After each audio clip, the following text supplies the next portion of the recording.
Hello everyone and welcome back to the channel. This is Crayon Eaters Creatures and we're going to be going over the build for my Hapalopus Columbia, I think is how you say it, but Pumpkin Patch Tarantula. Okay, it's a dwarf species. It's a fossorial species, which means it spends most of its time on the ground, but it also goes up in the trees and builds webs like an arboreal species does. So this enclosure is an 8x8 hex cube from Tarantula Cribs. I haven't taken it out of the box yet, so we'll do that together.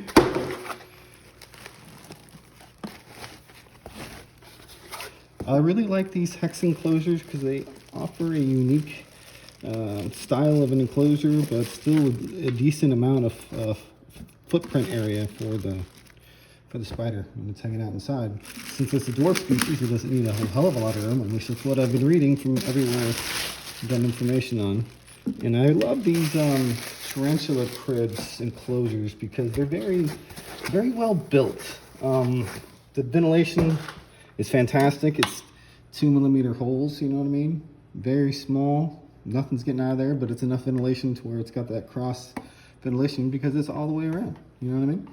And it's got it on the top too. You can get the ones with mesh lids. I opted not to. I don't want my tarantulas crawling on mesh lids because I don't ever want to risk a little claw getting stuck in there and then losing the leg or something. I don't know if it's going to happen, but you know, I'd opt not to do it because mesh isn't natural in nature, you know.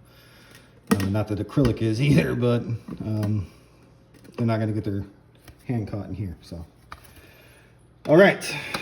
So, with that, all that rambling being said, how we're going to start this is with these clay balls down at the bottom to keep it from getting any soil rot down there.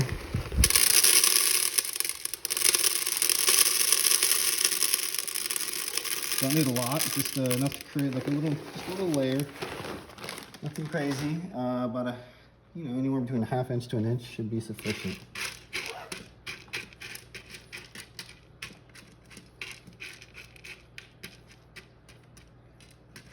All right, now what I'm going to do as well is I'm going to take the lid and I'm going to use it as my template to cut out this black material here. This it's like a, I don't even know if you can get it in other colors, to be honest with you, but it's like a it's like a water permeable material, and gas vapors and all that stuff can go through it, but what it keeps is your critters from crawling past it, and so they don't ever go down to the clay balls down here, and it allows the water a chance to escape without the soil coming down here as well. So it prevents your critters and your soil from ever getting down to the clay balls, where water can pool if you have excess for some reason. Water can pool and it keeps rot from happening. But you know, a way to keep mold down as well is just to have a cleanup crew in there, and I do. Inside my soil mix, I already have a pre-mix, which I don't know if you can see it on the camera already. I have a pre-mix of soil, I'm sure you can now, that I made myself, that I used terrarium from BioDude. Fantastic product line. That whole, any stuff from the BioDude is great stuff. Terrarium is meant for tarantulas, but I also have in here some coconut fiber. Now, this guy that I thoroughly respect, and I watch a lot of his stuff, Richard from the Tarantula Collective, he says he doesn't use coconut fiber anymore in his because it's prone to mold, but I'm using mold eaters in here, isopods and springtails. So it's a bioactive environment, so it's going to have that in there because that's how the bioactive environment works naturally, and that's fine because I've got something to eat that. So completely acceptable in my mind for what I'm doing. Now all I'm doing here is I'm going to trim this down. I'm going to get it in a good area. I'm going to trim it down to size based on the lid because that'll be roughly the same diameter of the inside of this container. Bear with me here, I apologize if this makes the video just run. Well, I have you just rambling on here.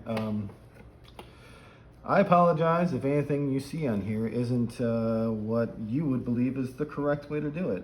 I've read a lot of stuff. I've been looking at the environments of these creatures, where they live naturally, and I'm trying to create something that is naturally appealing to them and suits their bio makeup, you know what I mean? So if I'm doing it wrong, then please feel free to share your input and in a positive manner, and not an asshole way, and I will gladly address it. I'm about to go to delivery, so my dog's gonna bark. I apologize. I got another delivery for these critters coming in, some more stuff. But anyway, so I'll go ahead and pause this and then resume once I get this cut out all the way.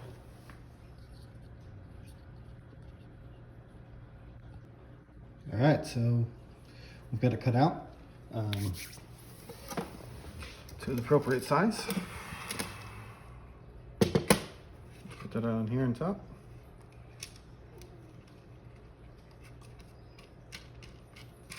Make sure it lays flat on top. The best you can. Should fit pretty close to snug, but a little bit over because the lid is just a little over this. Alright, I'm going to take this, make sure it fits first. I'm going to do some trimming. Yeah, I got to do some trimming. I'll be right back. I'm going to do some trimming real quick and then we'll resume.